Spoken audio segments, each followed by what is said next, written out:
Hello guys, അങ്ങനെ ഈ ഒരു യാത്ര ഹോസ്പിറ്റലിലോട്ടാണ്. എനിക്ക് കാർ ഓടിക്കാൻ വയ്യാത്തതുകൊണ്ട് മാമനെ വിളിച്ചു വരുത്തി. അങ്ങനെ ഞങ്ങൾ നേരെ ഹോസ്പിറ്റലിലെത്തി മുകളിൽ നിന്ന് താഴ്ന്ന് മുകളിലോട്ട് നോക്കിയപ്പോൾ ഒരു ശബരിമല പാതയാണ് ഗൈസ്.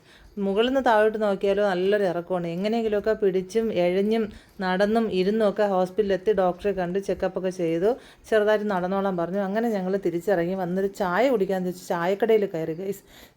അറിയപ്പോഴാണെങ്കിലോ ഞാൻ എൻ്റെ ജീവിതത്തിൽ കണ്ടിട്ടില്ല കുറേ ഐറ്റംസ് അവിടെ ഇരിക്കുന്നുണ്ട് ഗൈസ്. അങ്ങനെ നോക്കി നോക്കി നോക്കി ഒരു ബജ്ജി കഴിച്ചു ഗൈസ്. ബജ്ജി കഴിച്ചത് മാത്രമേ ഓർമ്മയുള്ളൂ.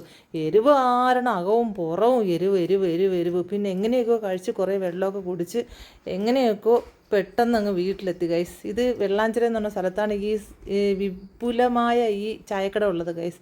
അങ്ങനെ വീട്ടിലെത്തിയപ്പോഴാണെങ്കിലും വിചാരിച്ചെന്നാൽ അയലത്തെ വീട്ടിൽ നിന്ന് ഒരു ചക്ക കിട്ടി ഗൈസ്. അങ്ങനെ അത് പൊളിച്ച് വറുക്കാമെന്ന് വിചാരിച്ചു. വറുത്ത് ഇവിടെ കൊണ്ടുവച്ചത് മാത്രമേ ഞാൻ കണ്ടുള്ളൂ ഗൈസ്. എൻ്റെ പുത്രി മൊത്തം കഴിച്ച് തീർത്തു ഗൈസ്. ഇത്രയൊക്കെ ഉള്ളൂ. ഒരു ശകലം കിട്ടിയിരുന്നെങ്കിൽ ഒന്ന് കൊതിച്ചു പോയി. അപ്പോൾ ഇഷ്ടപ്പെട്ടാൽ ലൈക്ക് ചെയ്യുക, സബ്സ്ക്രൈബ് ചെയ്യുക, ഷെയർ ചെയ്യുക. അപ്പോൾ എല്ലാവർക്കും ഇന്നത്തേക്ക് ടാറ്റാ.